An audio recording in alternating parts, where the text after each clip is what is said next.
Hello, welcome to Spoiler Piece Theater, the podcast that doesn't give a shit about spoilers. We just want to talk about the movies. My name is Dave Riedel. My pronouns are he, him. I'm a movie type loving person writing kind of guy, and I'm a member of the Boston Online Film Critics Association. My name is Evan Crean. My pronouns are he, him. I'm co-chair of the Boston Online Film Critics Association, co-author of Your 80s Movie Guide to Better Living, and co-host of the It's the Pictures podcast. And my name is Megan Kearns. My pronouns are she, her. I write film reviews and podcasts for In Session Film. I'm a co-host of the Slashers podcast, a member of the Boston Online Film Critics Association, and a member of Galaga, the Society of LGBTQ Entertainment Critics. I stepped away from the mic too, so it wouldn't blow out. Congratulate me on my restraint. This week, congratulations on your restraint. Thank you. This week, we got a couple movies to talk about, and we'll get to that in a moment. But before we do, I wanted to mention that over on our Patreon, we pay tribute to the late, great Robert Redford. We had a poll. We asked our patrons to choose between 6 Robert Redford movies. And because this is the world we live in now, you chose Sneakers. Oh, wow. No, you know why? It's just because he's got so many great movies. And here's the thing is I do like Sneakers, but it's Sneakers, whatever. That's what we talk about over on the episode. It's me doing that for like 15 minutes and then Evan and Megan going like, oh, come on, for the other 15. So. By the way, that should have been the tagline on the poster. It's Sneakers, whatever. That would be amazing. Yeah. Like on the 30th anniversary reissue. Oh. Who gives a shit if it works? Whatever. Yeah. So that's over on our Patreon. If you're a member, please go over and check it out. If you're not, please consider becoming one, because those are the kinds of conversations we have, and we enjoy them a lot. So we hope you do too. Anyway, we're talking about 2 movies this week. We have the June Squibb starring Eleanor the Great, and the not Deborah Winger starring Dead of Winter. It's actually Emma Thompson. I keep beating that dead horse because I just cannot get the Deborah Winger Dead of Winter 1987 movie out of my head. And even when we're not watching movies called Dead of Winter, I think about that movie once a month. Wait, really? Yes, and it's not a very good movie. It's one of those movies where like a woman gets into her car and there's somebody in the back seat. And even in 1987, when I saw it when I wasn't supposed to on VHS because my brother rented it, I'm like, there's somebody in the back seat. I've never seen this before. What the fuck? Anyway, we're talking about a different thriller called Dead of Winter. And we'll get to that in a moment. But first, Megan and Evan are going to regale you with their watching of Eleanor the Great starring June Squibb, directed by Scarlett Johansson, which I had completely forgotten until I read just now. And so, gang, what do you think of Eleanor the Great? I will read the one-sentence IMDb summary. After a devastating loss, witty and proudly troublesome Eleanor Morgenstein, 94, tells a tale that takes on a dangerous life of its own. Oh, boy. Have we got a tall tale teller, ladies and gentlemen? Not quite. I mean, the film opens with her and her best friend, Bessie. They've been living together for a while. They live in Florida, and they do everything together. They sleep in the same bedroom. They have beds that are like next to each other, and they go for walks, and they go to the grocery store. And very early on, you get the sense that Eleanor is a real firecracker kind of person. She doesn't take shit from people. Like there's a scene where they go to the grocery store and they're out of like Bessie's favorite pickles, and the stock boy's like, I don't know, one pickle's as good as another. And she's like, I don't think so, buddy. Why don't you take a walk back to the stock room and look for my friend's pickles? Unless that's too hard for you. So yeah, you get the sense that she's a real firecracker personality. And of course it sucks because her best friend dies. And so she's like, okay, what am I going to do? She goes back to New York City, where she's originally, she had been living there before, I think, moving to Florida. And she moves in with her daughter, and her grandson's around, but he's like in college. And she's looking forward to being there, but neither of them is spending very much time with her. And her daughter's like, I signed you up for like a Broadway singing class at the JCC. You should go. You'll make some friends. And so she goes. to what she thinks is the Broadway singing class, but it turns out it's a Holocaust support group. What? And she sits down and they're like, yeah, it's a Holocaust support group. We're going to talk about, our stories of the Holocaust. And she's like, I shouldn't be here. And she starts to like get up and this guy's like, no, sit down. Like you belong here. Like, don't feel like you can't share your story. And so then she's like, oh shit, I'm here. And so, her friend Bessie survived the Holocaust. And so she tells one of Bessie's stories. And, everyone finds it very moving. Ooh. I know it sounds really awful, but it kind of makes sense in the moment, even though it is definitely not the right thing to do. So she does it and she becomes friendly with this group of people. And she also never had a bat mitzvah. So she meets like a rabbi and is like, okay, I'm going to get a bat mitzvah. And at the same time, there's this girl who is in the group who is there like as part of a journalism class like assignment, and she hears Eleanor's story and is very moved by it. So she's like, I want to use this for my class project. So she and Eleanor start talking, and first Eleanor's like, no, I don't like, I don't want to talk to her because already feel bad enough as it is for what I did. And then like one evening she's supposed to do Shabbat dinner with like her grandson, and he just totally like blows her off at the last minute. And she's like, all right, I'm feeling lonely. I'll invite that girl over and like talk to her. And it turns out that, as a bit of backstory, her and Bessie used to watch this newscaster in New York who was played by Chiwetel Ejiofor, and they really loved him. And he had a Jewish wife, and she died. And that's this girl's father and this girl's family, as you find out like later in the movie. So it's like, she's like, oh my God, she knows the dad. So there's that connection. So like her and Eleanor start hanging out and they become friends, and, they're able to talk, and the friendship is good for both of them because it helps this girl like process her grief and missing her mom and feeling like a lack of Nina is her name. Sorry. And feeling like a lack of connection to her Jewishness. And so she kind of like taps into like becoming friends and also like trying to like process grief and also like kind of reconnect with her mom, reconnect with her Jewishness. And so, yeah, like the movie is them like hanging out and talking a lot. And then it gets to her bat mitzvah. And at this point, Chiwetel Ejiofor has like met her and thought like, oh, this woman's story is incredible. She's having this bat mitzvah. Like, I'm going to use it as part of my like news segment. And so they're like there with cameras at the bat mitzvah, and her Eleanor is like splitting a cab with her grandson. And then she like bails and he sees her like get into another cab. And so he follows to the bat mitzvah, and then her daughter shows up and realizes what's going on. And like, so like just before things are about to happen, the Chiwetel Ejiofor and his like producer or whatever figure out that this is not true, that this story she's telling is not true. And then her daughter shows up and is like, yeah, this is not, she just like stops the bat mitzvah like in the middle, is like, Mom, did you tell these people you're in the Holocaust? Like, that's not true. None of that's true. And so that like blows everything up for her. And the rest of the movie is like her kind of dealing with the fallout of that, and Nina, grappling with like, I was friends with this woman and she lied to me about everything. And then also like, I've been mourning my mom, but my dad like refuses to talk about her and is like he's like disconnected from me entirely. And so they have like they come to blows about that. And then I'm trying to think what else happens. So then he's like, I'm still going to run the story about Eleanor, even though she like made it up. And I'm going to say that she like made it up. That's not her story. And she's like, that's still shitty to like embarrass her.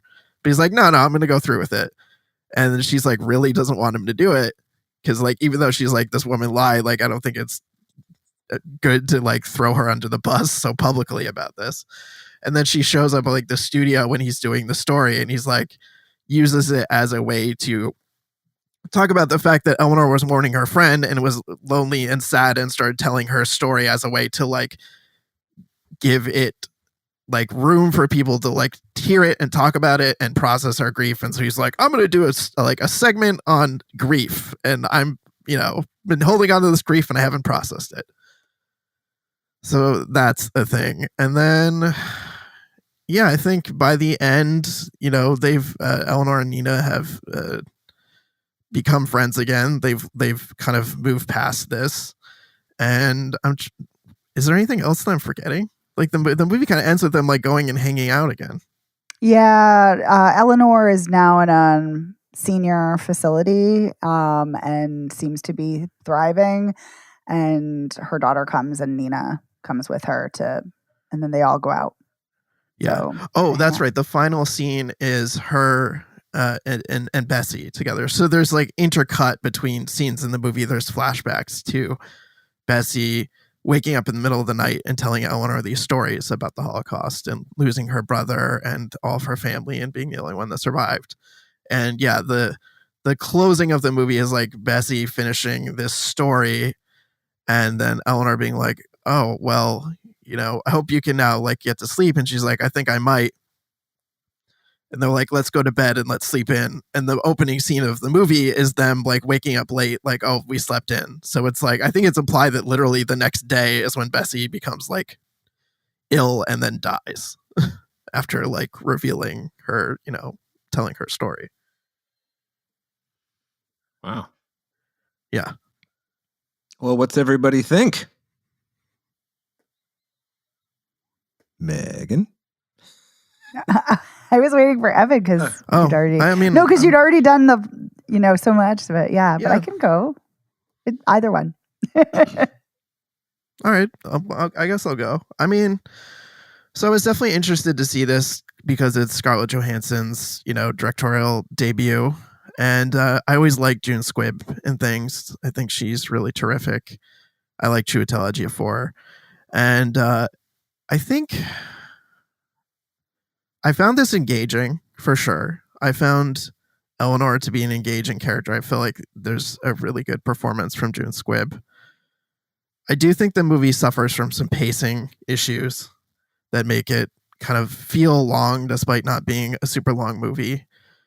I think that the actress who plays Bessie, Rita Zohar, is so good in this. And she's great. Captivating in her scenes where she's talking about her experience in the Holocaust. But I think, I don't know. I feel like it doesn't quite come together at the end. I think there's some like dramatic shortcuts that the movie uses that I think would have been much more interesting to see them play out between the characters. Like the whole thing with the newscast, I feel like did not need to happen. I feel like we should just got straight to the conversation between Roger, who's Chiwetel Ejiofor, and Nina, his daughter, and like they could have just had the conversation like, hey, you've refused to like acknowledge the fact that mom is dead and like don't talk about her at all. And like that would have been much more interesting than doing the like, I'm going to do a news segment about this that is about grief. Or seeing Nina go through the motions of trying to figure out how can I forgive Eleanor for what has happened, other than they just kind of skip over that. And I think that would have been really interesting to see her kind of figure out, how does she get there? Like, how does she figure out that she can forgive Eleanor for this and still be friends with her in spite of everything that's happened? So I feel like those are like some really interesting character moments that are like missing in this movie that would have been really great to see. And I think would have made it a much stronger movie. And although, the ending with Bessie recounting her experiences, like, is moving, it doesn't feel cathartic. It doesn't feel like a cathartic moment to end on, at least for me as I watched the movie. So that was like a bummer. It was like, I liked it. I liked the performances in this, but I was also just kind of like, man, that's poorly paced and some really missed dramatic opportunities in the film. Interesting. Well, Megan, it's your turn. Yeah, I actually agree. I think that Rita Zohar is amazing in this. She's so good. Unbelievable how good she is. And I normally don't love flashbacks. I do when they're done well, but I think the flashbacks are really necessary here, especially to see how lovely their friendship is between Bessie and Eleanor. June Squibb is great. June Squibb, I don't want to take anything away from her acting abilities or her performance, but she's always great. She's always, funny, and whether she's being charming or cantankerous, she's always great. And she's great here too. I think Erin Kellyman, who plays Nina, is also great. And she is, yeah. I really love the friendship between Nina and Eleanor. And I actually wish the film had focused more on that rather than this weird lie, as understandable as it is, and it kind of snowballs out of control. Right. The whole time I'm watching, I can't get away from how creepy and appropriative it is and awful. And so for me, it kind of undercut everything that was happening.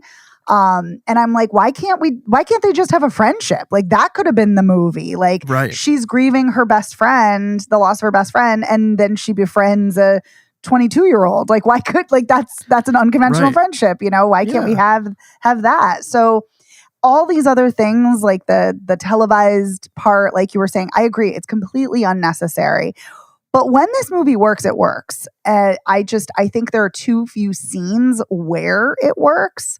But yeah, I love all the scenes between Eleanor and Nina. Those are great. I really do like when Nina and her father finally have that moment, that confrontation.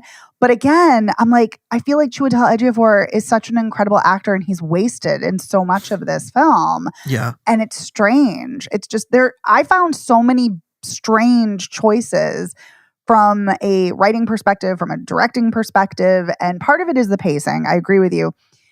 But yeah, so much of this is just weird. Like, a lot of it came off as very like cloying and trite and maudlin to me, and which is just such an unfortunate shame because the performances are great. So I kind of ended up in this weird place too, where I'm like, the core premise is really uncomfortable and kind of gross, but also understandable because she's grieving and you kind of understand that. And these performances are great, but the plot's not great. And then everything's like, everything comes together in this nice, tidy, neat little bow at the end. And it's like, and I completely agree with you, Evan. I would have much rather seen Nina and Eleanor have like a difficult conversation, or Nina working through it herself as to how she can learn to forgive Eleanor's, deception. And it all comes together, and it's like, oh, well, she's just a nice little old lady and she was sad. Okay. And it's just like, wait, what? What are we doing here?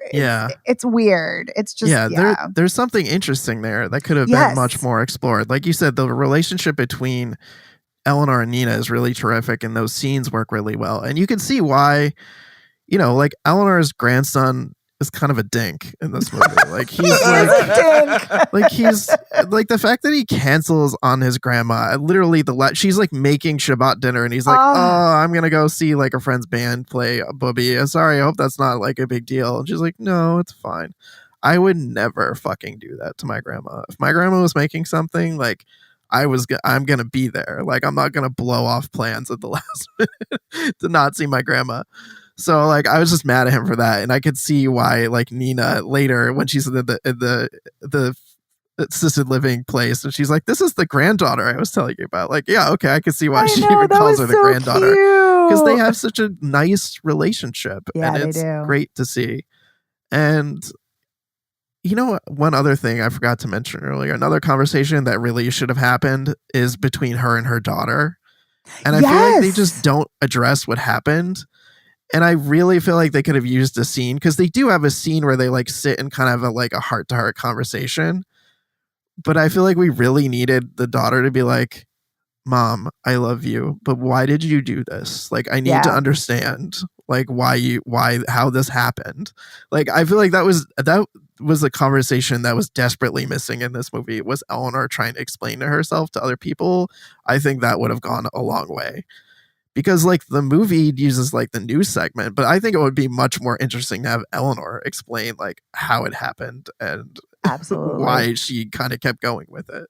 And also why she didn't invite, and I get why narratively, but also why she didn't invite her daughter and grandson to her bat mitzvah. Like, Right. which prompted her daughter to like out her in like the middle of the ceremony, which was Torpedo so the weird. whole thing. Yes. Yeah, and now she doesn't have a bat mitzvah. At least, Right. like, and I was just like, you couldn't have waited till after the bat mitzvah. Right. And be like, Mom, what the fuck? Like, Yeah.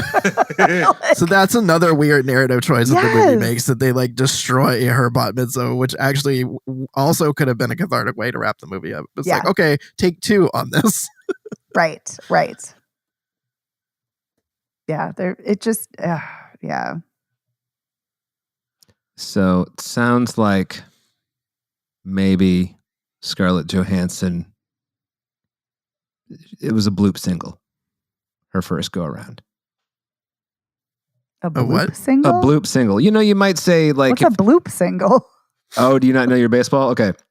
A bloop single is when you basically hit a pop-up, but it falls like right at the edge of the infield where the outfield begins, and it's just too far for you to run and get from first base, but it's way too far for the right fielder to get it.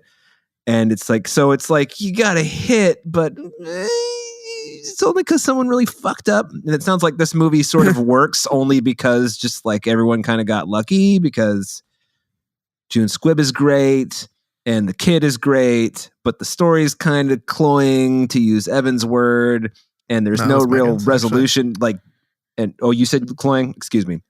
One of you also said not cloying. I don't remember. Triton Maudlin? That was it was Triton Maudlin. Did somebody say treacly? I feel like somebody said treacly, but no, but treacly would work. Yeah, actually, that's even better. That's even better word. So it's kind of like, it's like it had some elements like this cast, and but like it sounds like the screenplay really let you two down more than anything else. Yeah, I think that's the biggest flaw. So I think that there's some directing chops here to get such good performances from the actors. It's just, yeah, the writing is definitely a weak sauce in this movie. I am going to play devil's advocate with that comment and say, is it good directing to get a good performance from June Squibb and or Chiwetel Ejiofor? I mean, I don't know. I'm only giving it a hard time though because it's Scarlett Johansson. If it were just like Joe Schmo, I'd be like, oh, fine, whatever. But I think you're actually onto something, David. And it's something I often think about. Is it a good direction, or is it just someone who's a good actor on their own? But good directing can be the right casting. Sometimes, absolutely. Sometimes, right, and it depends, because sometimes it's a director who knows to let an actor just go. So, and I will say I do think it's interesting that Scarlett Johansson said somewhat recently that she's been wanting to direct since she was a child, ever since she saw Robert Redford direct in The Horse Whisperer. And I thought that was fascinating, especially because sadly Robert Redford passed away, and we talked about Robert Redford on Patreon. But I thought that was fascinating. Like, she's such a huge star, and she's been wanting to direct all this time, all these years. So good for her for finally doing it. Yeah. I had also heard that she hired real Holocaust survivors to play Holocaust survivors in the movie, which is really great too, because actually it's not a super well-known thing that a lot of Holocaust survivors like have fallen on hard times, and so it's good that they're able to be working and both to work to earn money, but also to share their experiences and to like share their lived experiences through this movie. Mm-hmm. Absolutely. Okay. Well, any other closing thoughts? No. Alrighty. Well, then let's move on to our final movie of the evening. The not 1987 Deborah Winger vehicle, Dead of Winter. This is Dead of Winter, starring Emma Thompson and Judy Greer, and directed by Brian Kirk. And here is your 2-sentence IMDb summary. A woman traveling alone through snowbound northern Minnesota interrupts the kidnapping of a teenage girl. Hours from the nearest town with no phone service, she realizes that she is the young girl's only hope. I mean, that's pretty straightforward, pretty accurate, too. So what you get is a lot of flashbacks. We were talking about flashbacks in the June Squibb movie. Well, this movie should be called Flashbacks Dead of Winter, because that's how many flashbacks are in this movie. There are a lot of flashbacks, yes. And, they get, if I had to guess, there are 8 flashbacks. I'm gonna say 8. And I think after the third one, you kind of get it. So, you kind of get it after the first one, but whatever. How this goes is that it opens with, God, I almost said Emma Stone. What is going on with me tonight? With Emma Thompson in a frozen-ass truck in the middle of the fucking tundra, which turns out to be Minnesota, which you can tell because of her accent, of course. And she's going ice fishing, and I can't remember if the flashback happens here or there's so many, I'm just getting them all jumbled together, but it's a lake that is way the fuck out in the middle of nowhere in northern Minnesota, but it means something special to her. And she gets lost on her way out there through no fault of her own. There's a fucking blizzard coming down like a son of a bitch, basically. Yeah. And she's got like a paper map that she's using to get there. Because I think it seems like it's been many, many years since the last time she was there. She hasn't been to this place in a long time. Ice fishing was something she and her husband did, but not at this place so much. So she there's a big snowstorm coming on the way, and just in case you didn't realize that from the scenery outside, they tell you on the radio. And then she pulls into this driveway where there's this cabin, and I gotta say, the cabin just looks kind of ominous. But then Emma Thompson gets out, and then she sees some blood in the snow, and she's like, well, that's weird, but I am lost. And a gun on the dashboard of the car. That's right. With a sight, I might add. Right. And there's a guy chopping wood like he's trying to chop through the wood into the snow, icy ground below him. And she surprises the shit out of him. So I guess it's a good thing the gun was like in his car and not on his he's person. Pretty squirrely. Yeah. And she's like, oh, hey, where's the lake? I don't know where it is, sorry. And it's like, listen, I know that the accents are similar when you get, near Ottawa and shit like that, but give me a break. So, the guy's like, oh, hey, the lake is over the hill there, but you got to go around the long way. I'm going to stop.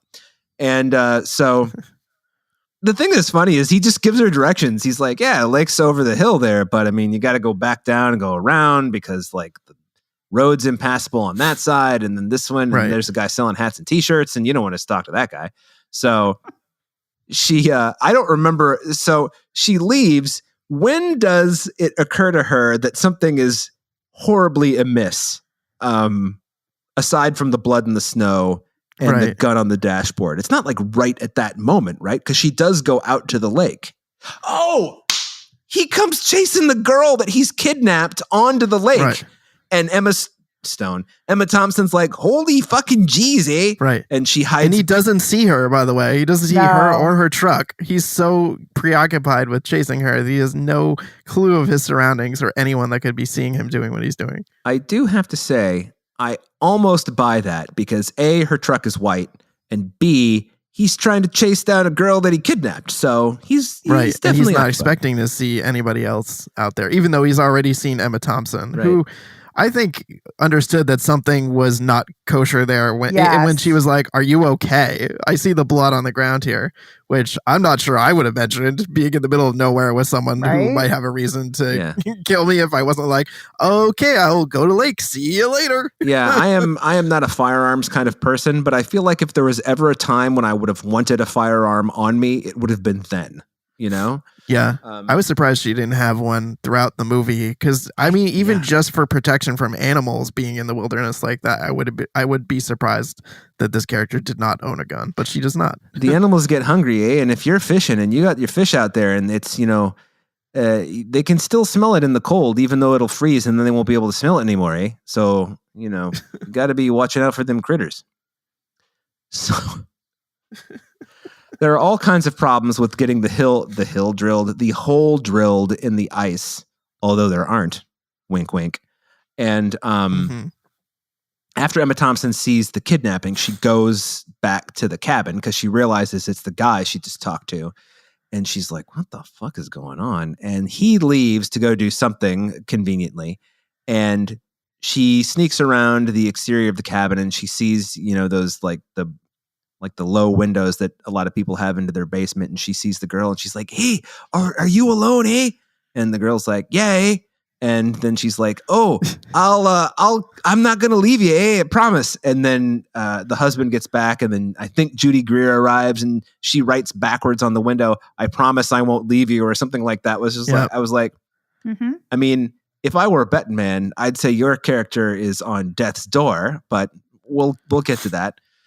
And then for the next hour or so, it's this very strange cat and mouse of, Emma Thompson makes her presence known to Judy Greer and her husband. It turns out the guy is her husband, breaks into the house several times, tries to get the girl out, leaves when she hears them coming back. They look for her, but they don't find her. And then how does she get injured? Judy Greer shoots her in the arm. Is that what it is? Yeah, she gets shot in the arm. Mm-hmm. Right. And that's when she's got to go dress her own wound, which of course she knows how to do. And she's got all that fishing tackle so she can sew it shut because she's got, fishing line. And then she gets on the radio, which hasn't been working, but it finally starts to work. And she's talking and there's these two lunkheads on the other end. They're like, what's going on, eh? And by the way, I'm doing this voice, but this is what the people in the movie make the choices to do with these accents. So I'm overdoing. Isn't it only her? I thought it was only Emma Thompson who makes these. It's her and then the two guys who come to, I guess you could say, to her aid, but they turn out to be a little bit more dead weight than you were hoping they would be. Literal dead weight. They are completely ineffective. They find her, with a gunshot wound on the side of the road when they get there, and they clearly don't believe her. Yes, and they're like, okay, she seems hysterical. I don't believe her. Okay, we'll go with you, but you got to put your gun in the glove box because we don't know you from Adam. They literally say that. Yes. And if you've been to the Midwest, by the way, people do say that. I believe it. I buy it. And so, yeah, they get in the car together and they drive over, and then they find Judy Greer's car just running in the driveway. And they're like, well, let's just go have a conversation and see what her side of this story is. And they walk there and they're trying to talk to the car, but no one's coming out. And then she just shoots them both dead because they're fucking idiots. At least they did bring their guns, though. Yeah. I will say they do have their guns drawn. I left out kind of a pivotal actual plot point. The the hole that Emma Thompson was trying to drill in the snow, turns out that it was just enough so that Judy Greer's husband could fall through it and get hypothermia. And so she has tried to warm him up and it's not really working. And then Emma Thompson finds him and he's like, oh, I'm not a bad person, I swear, eh? And so he gives her the bullets from his gun to prove that he's not holding out on her.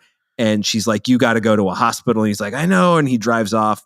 And then it's not clear whether Judy Greer shoots him or not, or whether he just dies of, but I think there's some blood in the truck, isn't there? I can't really recall. I'm pretty sure she killed him. So she killed him. Yeah. But the other thing I was thinking of, she's got, the reason they're kidnapping this woman is one, she was Judy Greer has some kind of deadly ailment. Nurse. Yeah. Oh, I'm sorry. Cirrhosis of the liver, I think. Yeah. She has cirrhosis? Boy, I don't remember that. So. You can't fucking get a liver transplant for cirrhosis unless you're David Crosby, and then it only works for a little while. So, yeah, she needs a new liver. That's what she's trying to harvest from this girl. Right, and the girl was Judy Greer worked at a hospital as a nurse, and the girl came in as a suicide, and they, obviously she recovered, but Judy Greer's whole reasoning is she wants to die, so who cares? And as her husband becomes more hypothermic, he's like, well, I care. It's kind of shitty. And she's like, well, fuck you then. And she shoots him and puts him in the car. And now we're back to the place where the two Hunter guys are like, hey, there's a dead guy in the front seat of this car, eh? And then Judy Greer shoots them both and misses Emma Thompson with every shot. And I just want to go out here. I don't know precisely what kind of rifle she's using, but it looks like a 30-aught. And so those projectiles are large, and cars are not good shields. I don't know. Have you ever seen an American car? They're fiberglass. I mean, there's nothing to them. They're made that way so that if you get into an accident, they crumple and the metal doesn't kill you.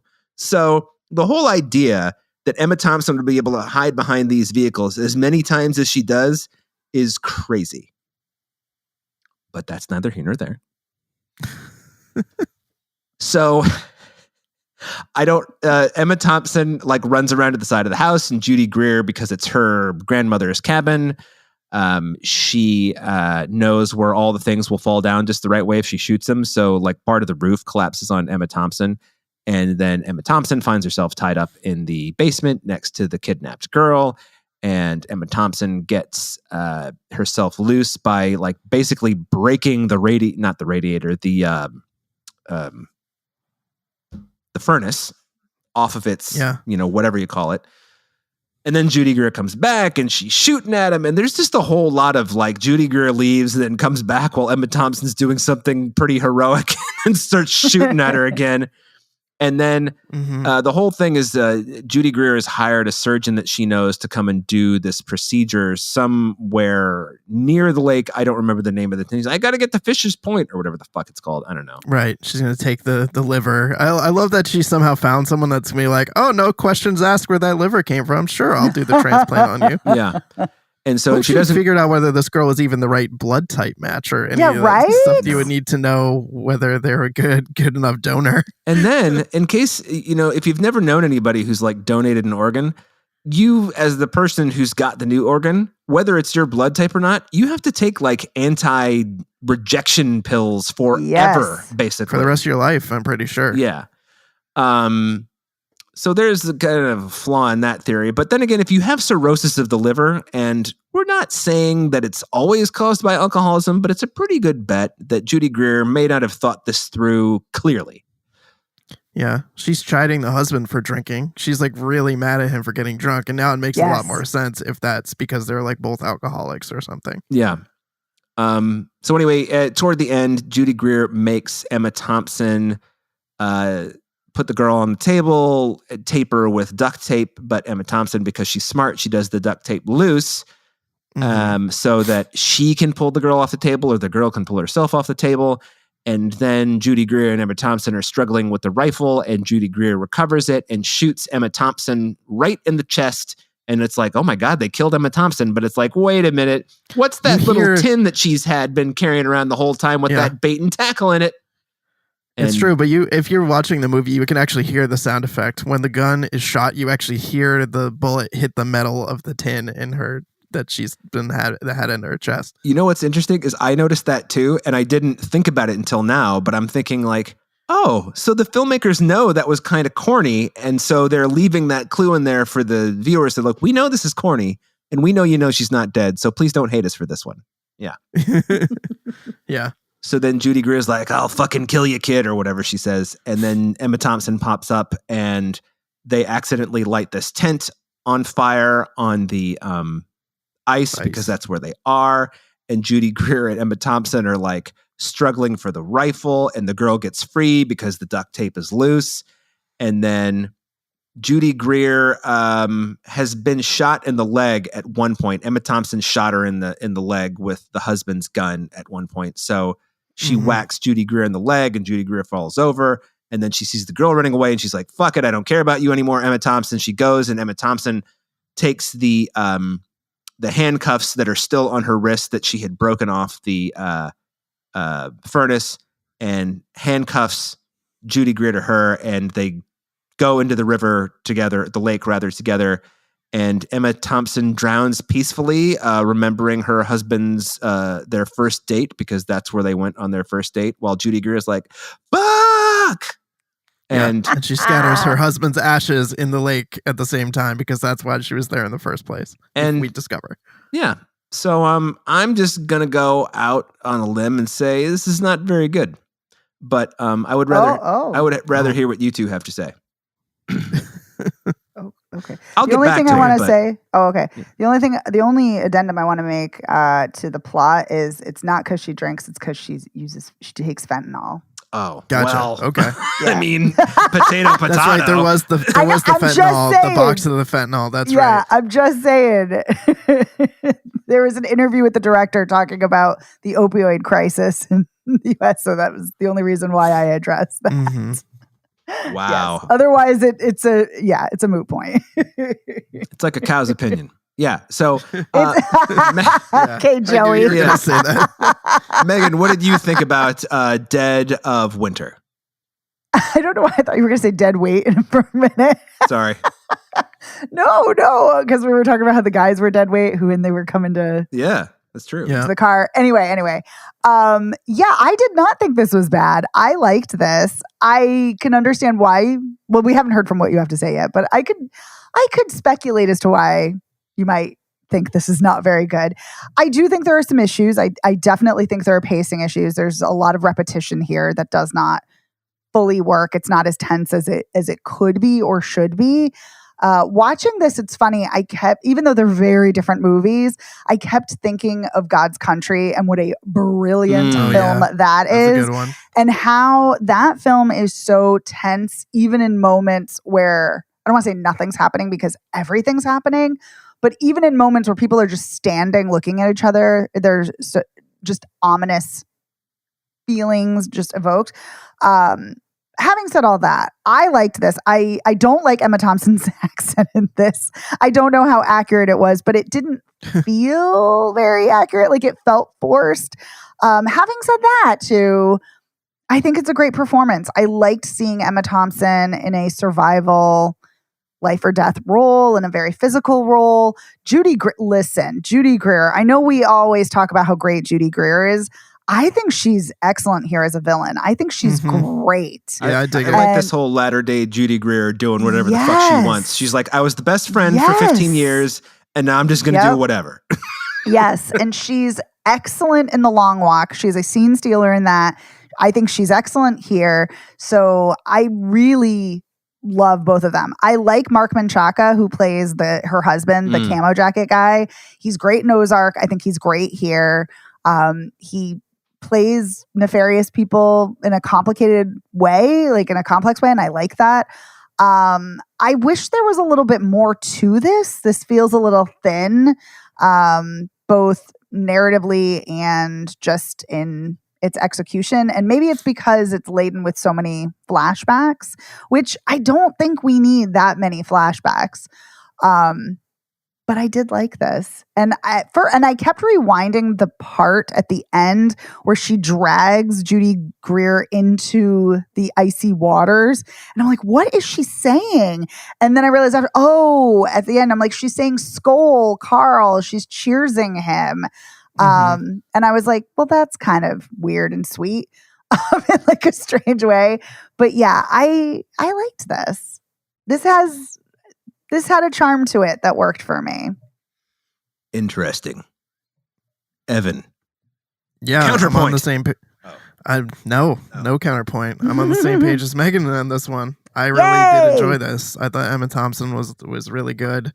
Yeah, I see why I didn't have a problem with her accent, but I could see why it could be annoying. I made a joke somewhere in this movie that she seemed like the kind of person that even when she was shot would be like, "Oh, Jiminy Cricket," instead of swearing. And then like later in the movie when she was like, I think she was like, "Fiddlestick, shit balls." There's that scene where she's like in the car where she like, and she had already sworn a couple times, so it really was a joke. I knew that she had said "fuck" at least like once or twice in the movie, but she always apologizes, which I think is very cute. Yeah. Oh, fiddlesticks. Seems like something she would say. But yeah, I liked her in this. I liked how resourceful she could be, given that the fact that she set up that whole trap on the ice, where she set up the ice house, and then had that whole area where he like fell through, and then she goes back to the cabin and soaks all of the things that they would need to use to like warm themselves up, and is almost gonna like flood the cabin to make it like uninhabitable for them. Yeah, her sewing herself up, that's pretty gnarly scene. And it seems like she's not even like fully sewn it up, because like she definitely like busts the stitches in like a scene later. She's like bleeding out the arm. I liked Judy Greer as the villain in this. I thought she was just so good and so menacing. and so desperate. Yes. Right until the literal last moments that she's on screen when Emma Thompson handcuffs herself to her and drags her into the lake. I thought that was such a like badass ending for her. And then the girl just has to like walk because there's that scene which is kind of annoying in the moment where they're like in the basement and Emma Thompson wakes up and tells a story about like how her great grandfather or something survived a blizzard, and he knew he could. The only thing he could do to prevent himself from freezing to death was just keep walking to safety, and that's what she's gonna have to do at the end. So I like that came around. The flashbacks, yeah, I admit there's probably way too many of them in this movie. I think they're emotionally effective sometimes, they're distracting other times, and probably just too many of them overall to get the point across. Like especially when we like loop back around to like, oh, he had dementia and then he died. And then she's there to scatter the ashes. And that's, when she's under the water scattering the ash. Some of that felt just like a little much for me. I like this movie when it's like a down and dirty kind of cat and mouse, like thriller in the elements. And yeah, especially when those dumbasses get shot and killed. I'm just like, yeah, all that caution really, served you well at this point. Like, yeah, you should be cautious. You don't just like walk up to a car where someone could have a gun in there, but you also don't just like have no awareness of your surroundings like they seem to. Yeah. Right? And they're hunters too. They got all the gear on and whatever. It's like, listen, man, when the fucking bear is running at you, you don't just be like, hey, there's a bear running at us, eh? It's like, okay, well, yeah. I'm just going to go ahead and say I did not dislike this, but I don't think it's good. Emma Thompson's fine. I did like seeing her in a very different kind of role. I thought that was fun. And I thought Judy Greer was great. I think Judy Greer is great in everything. And I just like looking at Judy Greer. I just like the way she looks. Even when she's playing a fentanyl ravaged woman with a purple snowsuit. Yeah, the purple snowsuit was pretty hilarious. I mean, I remember when she shows up on screen and I'm like, she's the villain, right? She's wearing a purple snowsuit. Yeah, and she's so mean and manipulative too. Like when she says to the husband, like, I can't believe you're letting me down when I need you the most. Like, wow. Oh my God. I know. It's probably almost better that guy got hypothermia. Anyway, I had the pacing with all of the flashbacks kind of breaking up the action in a very unnatural way to me was really a bummer. And it got to the point where it was predictable when the flashback was going to come. And it's just like, now I got to get through this shit, And then also, like you were saying, Evan, it's like, oh, and then he's got dimensions. Like, yes. Right. And there's a miscarriage subplot. God, that's right. Somebody needs to tell filmmakers that you can just fucking let the actors act. And if they're good enough, you will pick up that this is the love of their life that they are mourning, okay? I mean, Jesus Christ. Yeah. Or you don't sometimes need to know the backstory. You just see characters that's just let it unfold. That's what I mean. Just let it unfold. And you learn about who they are as people based on how they react to a situation. Like that movie that I love from earlier this year, Night Call. Like we learned so much about the character by his resourcefulness and the ways that he can think on his feet in these types of situations. Yeah, what you said. That